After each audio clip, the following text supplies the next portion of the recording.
What's up, y'all? Welcome right back to Timothy Humber Cooking. And as always, all praise, thanks, and love and glory goes to our Most High God.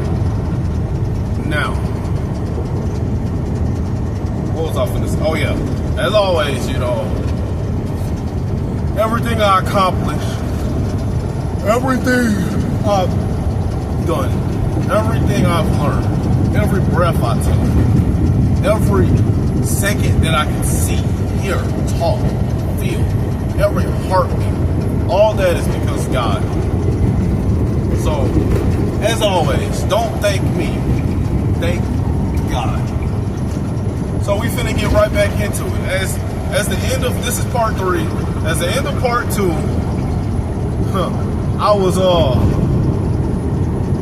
I paused the video for a second and forgot I paused it and went on for another 4 minutes or something, just talking and going, not that long, probably another 2 or 3 minutes. But like I was hitting points and stuff, so I just randomly rewind the video a little bit and just made this next part 3. So here we go. There's some construction going on. Hold on, y'all. This is one of those things. Now, you want to know a trick as a trucker? So I don't have to put too much weight. Now, this may scare them. It's all right. But this abrupt stop right here. So don't panic. I wasn't finna hit them.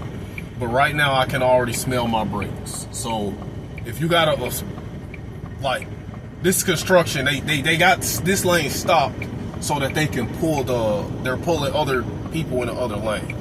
So with this abrupt stop, if you got to stop the truck a lot, or if you go down hills and stuff a lot without using your J brake, which is a brake that give you extra power, which, man, I went down the mountain one time, 80,000 pounds without using that extra brake, and my brakes gave out. I literally thought I was going to die. God, by the grace of God, somehow I'm still alive today, bro, because I don't understand how, like, my brakes should have gave out and I should have fell off that mountain, because I'm going 80, 90 miles an hour.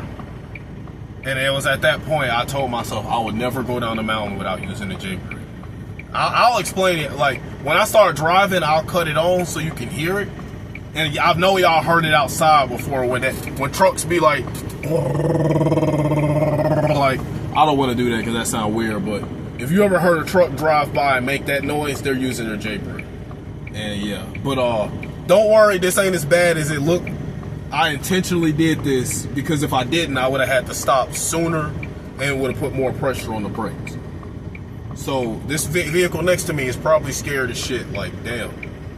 But don't worry, y'all, I did this intentionally because it takes less. If you got to stop abruptly, if you can get over the side of the road a little bit and pull up, like, it's, you know, it's trucker things, man. That's all. Let's finish this. And the more she chases, the more emotionally invested she becomes. All because you refuse to hand over your heart too quickly. Being detached doesn't mean playing hard to get. And just so y'all know, yes, if there was no way to get over on the side of the road, if I had to abruptly stop behind this vehicle, yes, I would have been able to.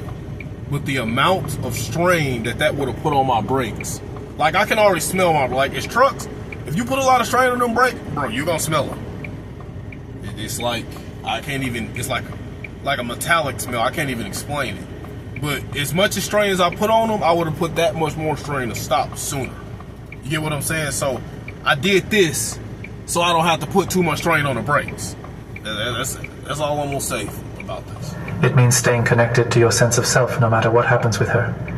If she pulls away, you don't panic. If she doesn't call back, you don't crumble. If she tests you, you don't overreact. You stay grounded. That calm... Hold on, y'all. Y'all see the vehicles coming? Y'all can barely see them, but hold on. Since I ain't driving, you see? That's what they doing. They got it stopped so other vehicles can come through. But yeah. That's all that's going on, y'all. Let us continue. Composed response to emotional turbulence is what makes you rare. It's what makes her respect you. Any man can get emotional. Any man can chase. But it takes strength to remain unaffected, to stay centered in the storm. When you're detached, she can feel it, and that makes her want your attention more. She wants to unlock you, understand you, feel chosen by you. But when she senses that she has you emotionally wrapped around her finger, she loses interest. The key is balance, care, but don't obsess. Give, but don't overextend. Show love, but never make her your only source of fulfillment. In a world full of men who fold under pressure, the detached man rises. He's cooking right there. He done said so many things. Like, he pretty much explained what I've been trying to tell y'all. Like, there are three primary types of men, right? There's the a-holes, the pokies and ray-rays, the hood dudes that have good charisma with women. They are good at getting them, but they're also liars, cheaters a lot of times. They can't stay out of trouble, and they treat the women like shit. There are those men, you don't want to treat a woman like absolute garbage and then lie to her and stuff. But then at the same time, you don't want to be the guy that worships the ground the woman stands on, and then you are wrapped around her finger. You get what I'm saying? You don't want to be that type of guy. You don't want to be either one of those guys. It's just, they're just as bad, and they're both a sin and disrespect to God. Because the Bible says, love your woman like Christ loved the church. Yes. So if you treat her like you disrespecting the Bible. But the Bible also said God is the only God that you should worship. So if you simp for her, you're worshiping her. So that's that's even more disrespectful than treating her like You get what I'm saying? That's what he said. You want to treat her like a human being, bro. You want to love her and take care of her. You can treat her, she can be your little queen, but she has to understand that the king is above the queen. A woman, she'll be my queen. But in my kingdom, it's God, then the king, then the queen. So she gonna be my little queen. I'm gonna take care of her. I'm gonna love her. I'm gonna reward her when she deserves it. But I'm not finna worship her. You get what I'm saying? It's a middle to it. It's a middle. I'm not gonna treat her horrible, but I ain't gonna treat her like she's a goddess at the same time. I'm gonna treat her like she's a human and treat her like she deserves. If she's just a little cute thought, then I'm gonna treat her like a little cute thought. I'm gonna have fun with her from time to time, if God's okay with that, and that's gonna be it. But I'm never gonna take her more serious than that. You get what I'm saying? You just treat women like they deserve to be treated. And if she's a horrible person, you just avoid her altogether. I ain't saying go play hero. If she's a horrible person, you avoid her. Bro, that man is knocked out on that thing. I don't know if this phone got a good picture of that. They probably just told him to sit there for like 15, 20 minutes until we ready. And he just like, F it, I'm finna go to sleep. I've done a little construction in my life. And I think construction workers can make more money. It depends. Trucking and construction make good money. But I don't know. I'd much rather be a trucker, bro. Because the construction workers, bro, you still gotta deal with other people and answer to a boss, bro. I don't gotta deal with anybody. Except like when I'm dropping off a trailer and picking up a trailer, I go to a little guard shack, have my paperwork signed if I'm delivering, or if I'm picking up a trailer, I give my load number or something, give them the information, they tell me where my trailer is, or they tell me to back up to a dock to load my trailer, and that's it. That's the only time I really got to deal with people. My drive, I call my dispatch who give me loads, it's on my tablet. Like yesterday, since I just got back, I wasn't by my truck. I was running errands in my vehicle, which is why I was so tired last night. But and he actually called me and told me, it was like, I got you a 2,000 mile load. You just leave tonight to be at the pickup, and so you can be ready to go in the morning. That's all. And then me and him probably ain't gonna talk again for another few days. He may send me a couple messages. He gonna send me a message for my next load. That's it. bro, I don't have to deal with anyone as a trucker if I really don't want. Like, every now and then, yeah, I'll run into an a-hole. It happens. It don't matter. No matter what job you do, you always run, but it's much less. But construction people, man, you gotta work with people every single. Now, if you get with the right group and no one has envy and stuff, and everyone has God, then that could be a great thing.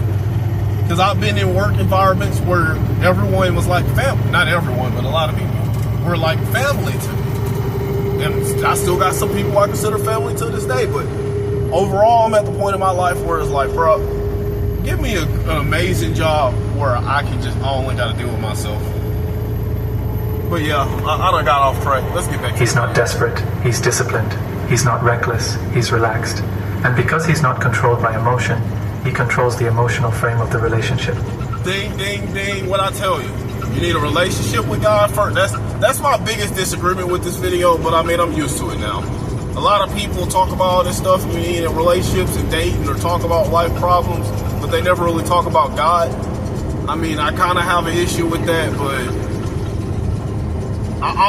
that's why I'm pausing the video and injecting God into almost everything he says. Like, yeah, you need a relationship with God first, and masculinity and testosterone second. Because masculinity without God is still 9 times out of 10 going to become complacency. And I'm not saying that's the only reason you need God, because again, every heartbeat, every breath, every accomplishment I do is because of God. That's real power. That's what keeps her chasing. I earned $75 in 2 months. Yeah, like, bro, let's put it like this. If you always have a foot out the door and always keep the power in a relationship, always keep, like, you treat her right, but you don't treat her like a goddess, but you always put yourself above her. You put, again, it's God, and my kingdom is God, then the king, then the queen, then the princes and princesses. Prince, plural, and princesses, however many kids we have. But yeah, as long as you have that in a relationship, the spark is never going to die. That's why a lot of men have that situation where it's like the spark died. It's because the man was masculine at first, but then he got complacent and became a beta male, more of a beta male. Again, he changed from the man he was when he first got the woman. So the spark died. But the spark is never gonna die if you always got the power in a relationship, bro. I'm telling you, 15 years into my relationship, my woman is still gonna look at me like I'm the best thing on earth every time I walk into that door.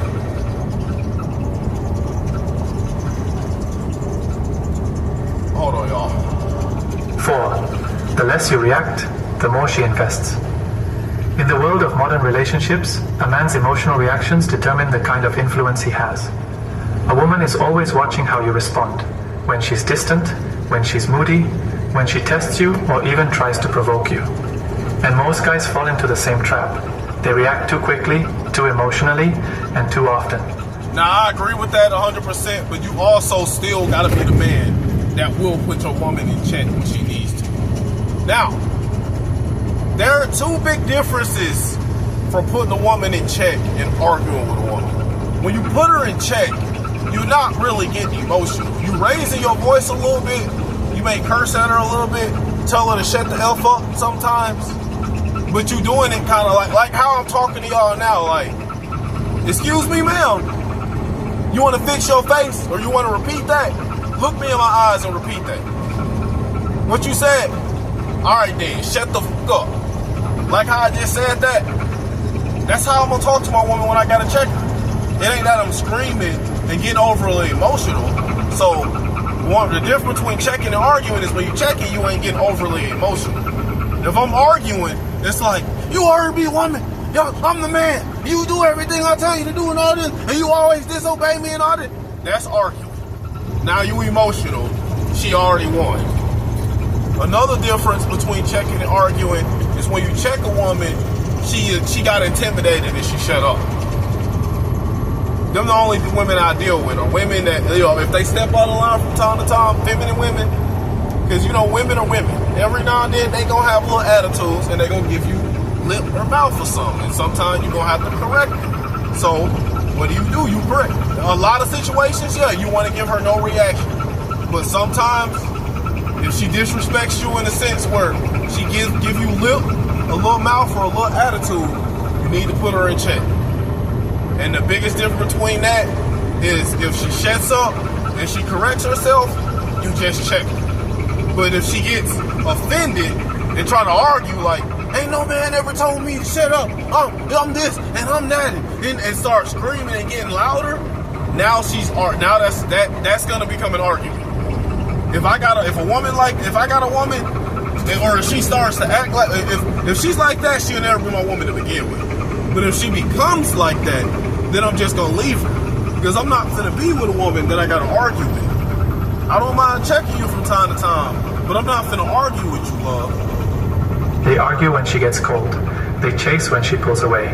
They try to fix every little issue with a wall of words. Only a feminine man will sit there and argue back and forth with a woman. But here's the truth. The less you react, the more she invests.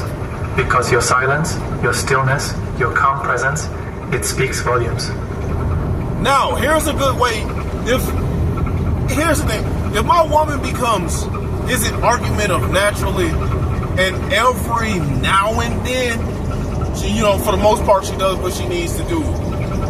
But every now and then, she becomes argumentative or something, right? Then that's the best time. Like, at first you check her, and then if she gets a little loud and try to argue, then at that point you give her no reaction.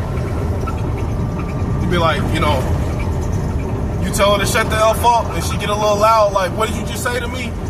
I'm gonna be like, you know what? All right, love, I ain't even argue with you. Turn around, go in the other room, do something different. Like this, if you must still deal with this woman after she argues, then at that point, yes, the best reaction to give to a woman that's argumentative is no reaction at all. All right, love, I'm done with the conversation. Put you some headphones in your ear and ignore her. That's gonna piss her off. Let me slow down a little bit. I always try to remain I always try to keep good following distance, but I ain't perfect. There we go. I don't know. I don't understand why people like to ride other vehicles' asses. Now, I did just get a little close to that truck, to that vehicle, but what did I do? I instantly corrected it. I ain't perfect. Sometimes I make mistakes, but some people will sit right behind the vehicle and ride their ass the whole time. Now, there is one time I will do that. On these lanes and these roads, if I'm trying to pass a vehicle, yes, I'm gonna be a little close to them, but it's not to be disrespectful or ignorant. It's because I'm trying to pass her. That's all. When you stop reacting to everything she says and does, she's forced to confront her own emotions. If she pulls away and you stay calm, she starts questioning herself. Why didn't he chase? Why didn't he react? That quietness makes her think.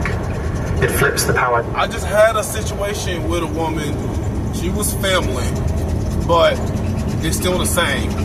Recently with a woman, and I was trying to have an adult conversation with her, coming from the heart, because I was looking out for her. And this is one reason why a lot of times I don't deal with a lot of my family and don't try to tell them stuff, because a lot of times they don't listen, or they try to turn it into an argument. And I tried to do this, and she turned it into an argument, and she started saying dumb stuff. And at that point I was like, ain't no point in trying to argue anymore. So I was driving her around and I was giving her a ride. She needed a ride. I just cut my music up all the way and was like, you know what, I'm not even gonna listen to you anymore. And I just started ignoring her. And then that wasn't, obviously, I do that with family and women. And it's not, and when it comes to women who aren't family, I don't do that because, I'm trying to be more attractive. It's because that's really the best way to respond. When someone is trying to argue with you, the best way to respond to them is to not respond at all. Because this is someone that used to get under my skin before I became a true masculine follower of God. So the old me would have argued back and forth with her to the point where I would have ended up snapping. And that was unhealthy to do while driving. Hold on, I'm gonna let these trucks pass me. That is unhealthy to do while driving. So the best reaction to do is, bruh, just stop talking and just ignore them. If someone's gonna argue with you and not pay attention,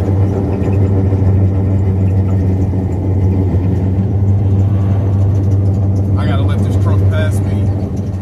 See, what I just did,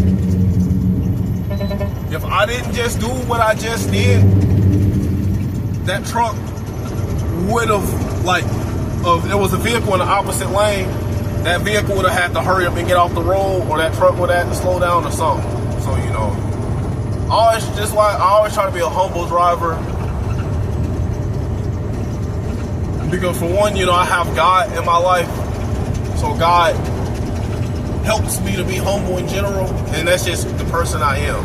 So I know if my truck ain't slow, but it's one of the slower trucks on the road. So if I'm on a one-lane road and I see it's still trucks behind me that are trying to pass me, but they can't yet. So, and if I get the chance to get over and let them pass me, I'm going to, because you know, what I just stopped.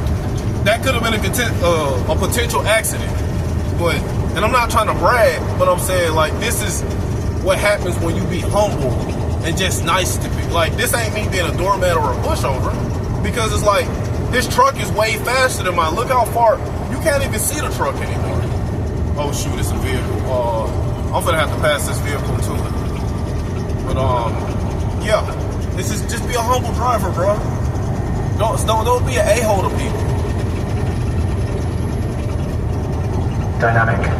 You see, women test men emotionally to find out what kind of man they're really dealing with. She wants to know if she can shake your center. She wants to know if she can control your emotional state. And if you let her control how you feel, how you speak, how you act, she knows she's got you. But the man who doesn't react, he's different. He's mysterious. He's powerful. He doesn't get angry over small things. He doesn't get needy when she goes cold. He doesn't throw away his masculinity just because things aren't going perfectly. That's the man she can't forget. That's the man she keeps coming back to. Because his lack of emotional reaction isn't weakness. It's discipline. Oh, by the way, when I brought up that family member, this wasn't to attack them or to get upset at the situation, because I've already forgiven them for this. You know, I don't have an issue with them. I love them to death still. But that still don't mean that I'm finna call and talk to them every single day and constantly try to give them advice. Like, no, it's just, you know, I love them to death. Just had to move on with the situation, and I've forgiven them. So don't think, he's talking about always telling people to forgive people, and here he is talking about his family and stuff. But like, no, it's not like that. I didn't bring her up to talk down on her. It's the signal that says, I'm in control of me, and nothing you do will change that. When she realizes she can't get under your skin, that her little games don't work, that you don't need her validation to feel secure, that's when she starts to respect you. That's when she begins to step up her game. She initiates more. She starts showing more affection. All because she senses you're not emotionally dependent on her. That kind of energy is rare, and it's addictive. Most men lose power because they're too eager to fix things. They think... Yep, simps. But don't worry, y'all. I know what I'm not driving off the road and not paying attention. Again, I'm trying to let another truck pass me. It's like 2 trucks behind me that want to pass me. And I thought I had a chance. I didn't know that the road was finna do this, so now I just get in this lane and just let them get in the fast lane and pass me. But yeah, I was just trying to let other trucks pass, that's all. Reacting fast shows that they care. But women don't fall for explanations. They fall for strength. And the strongest thing a man can do in moments of emotional chaos is remain composed. Your calmness is your control. Your silence is your strength. It tells her you are grounded, unshaken, and not moved by temporary emotions. Remember this, your emotions are your leverage. The moment you give that away, she knows she can play you. But when you hold that frame, when you choose silence over reaction, composure over chaos, she leans in harder. Not because you chased, but because you didn't. That's real masculine power. Really are the best, and since they're acrylic paint pens instead of regular gel pens, they actually go over. I'm gonna be honest, I was so focused on letting that truck pass me, I forgot what he said at the very end, but he pretty much was cooking, y'all, and that probably was me being a little too nice, because I mean, I kind of did that intentionally anyway, but I did kind of get run off the road, but you know, it is what it is. I don't care. It's still another truck that wants to pass, but he's being a little more patient about it. So, you know. Yep, that's pretty much the video, y'all. This is part 3, and I'm also, you know, y'all to learn some truck driving tips. So, y'all have a blessed one.